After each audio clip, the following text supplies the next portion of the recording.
नमस्कार साथियों, मेरा नाम आशीष सैनी। मैं स्वागत करता हूं आपके अपने चैनल द नामिशम एकेडमी में। आज हम लोग हिंदी की सेकंड क्लास लेंगे। कल हमने हिंदी में स्वर के बारे में पढ़ा था। हिंदी में हमने वर्ण, अक्षर और शब्द, उपवाक्य, वाक्य और भाषा के बारे में बताया था। हमने स्वर में हमने जो है मुख द्वार के आधार पर, जीभ के आधार पर इनकी बात कर ली थी। ठीक है, आज हम बात पढ़ेंगे होठों के आधार पर स्वर कितने प्रकार के होते हैं। मतलब होठ जो होते हैं उनकी आकृति जब बनती है तो कौन कौन से स्वरों का उच्चारण होता है। सबसे पहले हेडिंग डालेंगे हम लोग होठों की आकृति के आधार पर। होठों की आकृति के आधार पर, होठों की आकृति के आधार पर, होठों की आकृति के आधार पर दो प्रकार के होते हैं। होठों की आकृति के आधार पर दो प्रकार के स्वर होते हैं। सबसे पहला होता है वृत्तमुखी। इसमें आता सबसे पहला आएगा आपका वृत्तमुखी। अब आप सबको पता है वृत्त मीन्स क्या होता है। वृत्त मीन्स होता है गोला, सर्कल। जब हम इन स्वरों का उच्चारण करेंगे तो हमारा जो होठ है वो सर्कल टाइप में बन जाएगा, मतलब एक वृत्त की तरीके बन जाएगा। इसीलिए इसे हम वृत्तमुखी बोलते हैं। अब वो कौन कौन से होते हैं देखिए। सबसे पहला था ऊ। आप उच्चारण करके देख सकते हैं। बड़ा ऊ, ओ, आओ और आ। जब आप बोलेंगे ऊ, गोल बन गया। बड़ा ऊ, ओ, आओ, आ। देखें आप, जो होंठ की आकृति है वो सर्कल की तरीके बन गई, अर्थात वृत्त की तरीके बन गई है। ठीक है, इसीलिए इसे हम वृत्तमुखी बोलते हैं। अब बात करते हैं अवृत्तमुखी की। दूसरा है अवृत्तमुखी। अवृत्तमुखी कौन कौन से होते हैं? वो होते हैं आ, ई, ऊ और ऊ यहां पर आ चुके हैं तो बचेगा ई, ए, ऐ। ई, ए, ऐ। ठीक है, ऋषि ऋषि यहाँ पे उच्चारण में नहीं काउंट होगा था, बता चुके हैं आपको। ऋषि ऋषि हम नहीं ले सकते। अब ये अवृत्तमुखी होते हैं, मतलब जब इन्हें बोलेंगे तो वृत्त नहीं बनेगा। सिंपल सी बात है, अवृत्त, वृत्त नहीं। ठीक है, तो आप बोल के देखिए, जैसे बोलेंगे आ, ई, ऊ, सॉरी ए, ऐ।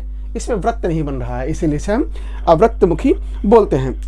फिर उसके बाद में आगे बात करते हैं हम उच्चारण के वायु निकलने के आधार पर। अब बात करते हैं जब वायु निकलती है तो उस टाइप के उच्चारण कौन कौन से, स्वर कौन कौन से होते हैं।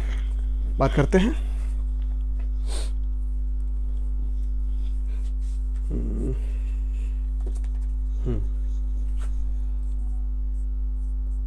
वायु निकलने के आधार पर, वायु निकलने के आधार पर, वायु निकलने के आधार पर करीब 3 प्रकार के होते हैं। सबसे पहला होता है आपका निर्नुनासिक। सबसे पहला होता है निर्नुनासिक। अब निर्नुनासिक में हम क्या लिखेंगे? निर्नुनासिक मतलब उसमें लिखेंगे सिर्फ हवा मुंह से निकलती है। इसमें लिखेंगे सिर्फ हवा मुख से निकलती है।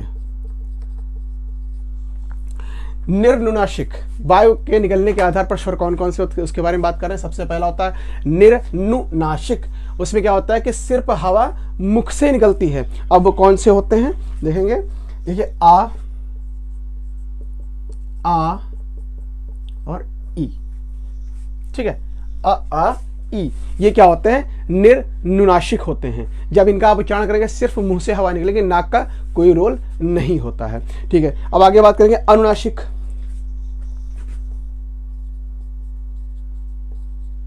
अनुनासिक, अनुनासिक स्वर कौन कौन से होते हैं? वायु, इसमें जो होता है वायु मुख व नाक से दोनों से निकलती है। वायु मुख व नाक दोनों से निकलती है।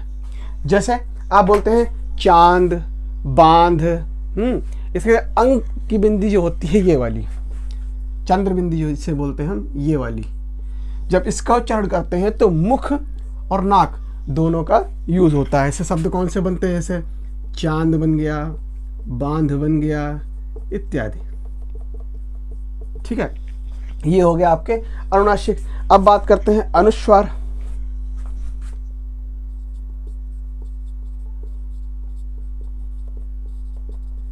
अनुस्वार में चंद्र की बिंदी जो अंग से अंगूर वाला होता है वो आता है। ठीक है, केवल नाक से वायु निकलती है, इसमें लिखेंगे केवल नाक से वायु निकलती है, केवल नाक से वायु निकलती है। अब बात करते हैं अनुस्वार हो गया। अब आहा बचा हुआ है, आहा को हम विसर्ग बोलते हैं। आहा को क्या बोलते हैं, लिख लीजिए साइड में इधर ही, आहा, इसको क्या बोलते हैं, विसर्ग। और इसका उच्चारण स्थान क्या होता है, इसका उच्चारण स्थान कंठ होता है। ठीक है, तो आपको समझ में आ गया, होठों की आकृति के आधार पर, वायु निकलने के आधार पर, निर्नुनासिक, अनुनासिक, अनुस्वार। अच्छा, इसमें बहुत कंफ्यूजन होती है, ये निर्नुनासिक और अनुनासिक में बहुत ज़्यादा गलती हो जाती है। तो क्वेश्चन सिर्फ इतना पूछता है, ऐसे ऐसे दे क्वेश्चन की, लिखा है चांद, चांद शब्द है, तो यह कौन सा, इसमें कौन सा स्वर का उच्चारण हो रहा है, या निर्नुनासिक है, या अनुनासिक है, या अनुस्वार है, या अयोगवाह है, कुछ भी। ठीक है, तो आप लिखेंगे अनुनासिक है। एक मिनट जरा कैमरा चेक कर ले। ठीक है, मेन प्रॉब्लम ये है ना कि सब पूरा सेटअप अकेले देखना पड़ता है, लाइट्स, कैमरा, सब कुछ, तो कहीं ना कुछ गड़बड़ हो जाए, इससे बार बार देखना पड़ता है। ठीक है, फिर आगे बात करते हैं हम जो इनके स्वर का उच्चारण स्थान होता है। अब स्वर के उच्चारण स्थान की बात कर लेते हैं। देखिए, व्यंजन का उच्चारण स्थान सारे लोग बताते हैं, पर स्वर का उच्चारण स्थान बहुत कम लोग बताते हैं, और स्वर का उच्चारण स्थान पूछता भी है। अब देखो, समय के साथ में स्टैंडर्ड चेंज हो रहा है, तो पेपर के क्वेश्चन भी चेंज होते रहते हैं। तो हम बात करते हैं स्वरों का उच्चारण स्थान। तो पहले रेस करेंगे, फिर हेडिंग डालेंगे।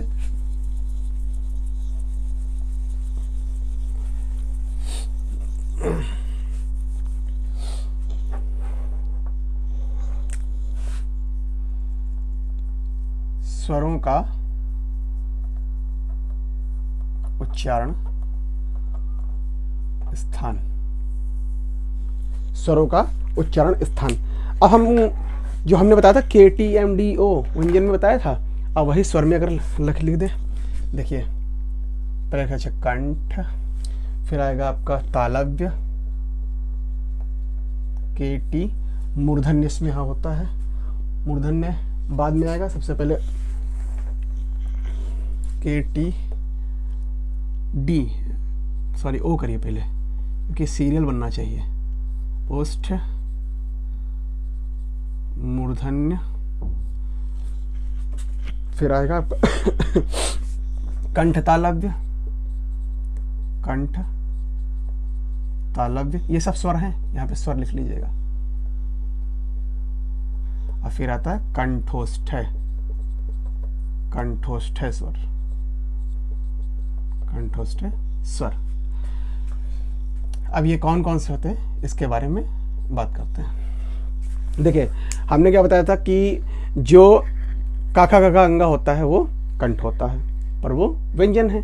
आप स्वर की बात कर रहे हैं ना, तो स्वर में अ और आ ये होते हैं कंठ से उच्चरित। आप बोल के देखिए, आ ये क्या है, कंठ, तो इसको लिख सकते हैं आगे के। ठीक है, फिर इसके बाद में तालव्य की बात करते हैं। तालव्य कौन कौन से होते हैं, ई और ई। आप बोलेंगे देखिए, जब ई और ई बोलते हैं तो तालव्य मतलब तालु में जबान लड़ती है, तो टी लिख दिया, KT। और फिर ओष्ठ में ऊ और ऊ ये आते हैं, ऊ और ऊ। अब आप यहीं पे सोच रहे होंगे कि ओ और ओ क्यों नहीं आया, वो भी तो होठ से ही बोले जा रहे हैं। वो कंठोष्ठ होते हैं, वो कंठ और ओष्ठ दोनों से मिलकर निकलते हैं, इसीलिए उनको सिर्फ ओष्ठ में नहीं रखा जाएगा। फिर आगे बात करते हैं मूर्धन्य की। मूर्धन्य आपका ऋषि होता है, तो क्या हो गया, के टॉम हो गया। फिर बात करते हैं कि कंठ तालव्य कौन कौन से होते हैं? कंठ तालव्य होते हैं ए और ऐ, और कंठोष्ठ होते हैं ओ और औ। ठीक है, तो इसका लिख सकते हैं केटी, इसका लिख सकते हैं केओ। ठीक है, तो कंठ स्वर अ, तालव्य ई, ओष्ठ उ, मूर्धन री, कंठ तालव ए और कंठोष्ठ कंठोष्ठ में होता है ओ और औ। इसको हम केटी और केओ से, इसे क्या है के टॉम केटी केओ, के टॉम केटी केओ। तो इस तरीके से हम याद करने का तरीका है, याद कर सकते हैं। ठीक है, तो ये आपके थे स्वरों का उच्चारण स्थान। ठीक है, इनको याद करना बहुत ही जरूरी है। फिर आगे हमारे हिसाब से इसमें कुछ खास बचा नहीं है। स्वर में, स्वर को हमने ज़्यादातर चीज़ें करा दी हैं। हाँ, और एक बात स्वर में लिखने वाली है, पॉइंट लिखने वाला है स्वर का, नोट में लिखिएगा इसे,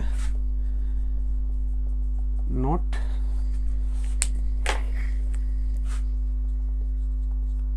सभी स्वर सघोष तथा अल्प प्राण होते हैं।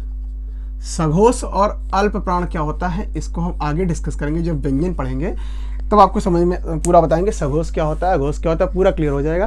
पर आप यहाँ समझ लीजिए कि स्वर जो होता है उसको सघोष और अल्प प्राण भी कहा जाता है। सारे स्वर जो होते हैं वो सघोष और अल्प प्राण होते हैं। हमारे हिसाब से आपका स्वर का पोर्शन फिनिश हो गया है, इसमें कुछ नहीं बचा है हमारे हिसाब से, और मुख्यतः चीज़ें हमने करा दी हैं। इससे स्वरों से इससे बाहर क्वेश्चन जाने वाला नहीं है। तो अगर आपको वीडियो अच्छी लगी है तो लाइक कीजिए, सब्सक्राइब कीजिएगा, लोगों के साथ जरूर शेयर करें। और अभी लाइव नहीं आ सकते हैं, क्यों नहीं आ सकते इसका कारण सारे लोग जानते हैं, क्योंकि एक पैरामीटर होता है कि आप उस पैरामीटर पे होंगे यूट्यूब पर, तभी आप लाइव जा सकते हैं। आप तब तक वो आपका लाइव का ऑप्शन इनेबल नहीं होता है। तो बस आप लोगों का सहयोग चाहिए, हेल्प कीजिएगा। मिलते हैं नेक्स्ट वीडियो में। नमस्कार।